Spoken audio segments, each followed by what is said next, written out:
മുഖ്യമന്ത്രി പിണറായി വിജയൻ ഇന്ന് ധർമ്മടം നിയോജക മണ്ഡലത്തിലെ LDF സ്ഥാനാർത്ഥിയായി നാമനിർദ്ദേശ പത്രിക നൽകും. തലശ്ശേരി രജിസ്ട്രാർ ഓഫീസിലാണ് പത്രിക സമർപ്പിക്കുന്നത്. 11 മണിക്ക് LDF പ്രവർത്തകർ പ്രകടനമായി എത്തിയായിരിക്കും പത്രികാ സമർപ്പണം.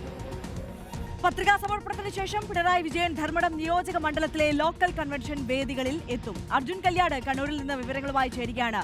Arjun, good morning. തെരഞ്ഞെടുപ്പ് മുന്നൊരുക്കങ്ങളിലും പ്രചാരണത്തിലുമൊക്കെ ബഹുദൂരം മുന്നിലായ LDFന്റെ ക്യാപ്റ്റൻ ഇതാ നാമനിർദ്ദേശ പത്രിക സമർപ്പിക്കാൻ പോവുകയാണ്. ശക്തി പ്രകടനമായി എത്തി നാമനിർദ്ദേശ പത്രിക സമർപ്പിക്കുമല്ലേ?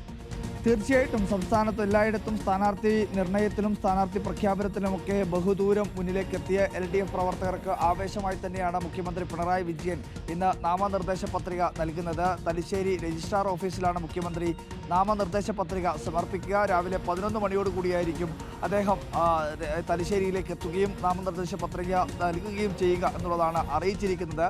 എന്തായാലും സംസ്ഥാനത്ത് ഈ നിയമസഭാ തെരഞ്ഞെടുപ്പ് പ്രഖ്യാപിച്ചതിനു ശേഷം ആദ്യ ഘട്ടങ്ങളിൽ നാമനിർദ്ദേശ പത്രിക സമർപ്പിക്കുന്ന പ്രധാന മുന്നണി സ്ഥാനാർത്ഥികളിലെ ഏറ്റവും പ്രധാനപ്പെട്ട ഒരാൾ കൂടിയാണ് പിണറായി വിജയൻ. മറ്റ് മുന്നണികളെല്ലാം തന്നെ സ്ഥാനാർത്ഥി നിർണയം പൂർത്തിയാക്കുമ്പോൾ, അതായത് ഇപ്പോൾ UDFൻ്റെ ഉൾപ്പെടെ 55 സ്ഥാനാർത്ഥികളെ മാത്രമേ, അല്ലെങ്കിൽ മണ്ഡലങ്ങളുടെ മാത്രമേ പത്രിക ഈ സ്ഥാനാർത്ഥികളെ പ്രഖ്യാപിച്ചിട്ടുള്ളൂ.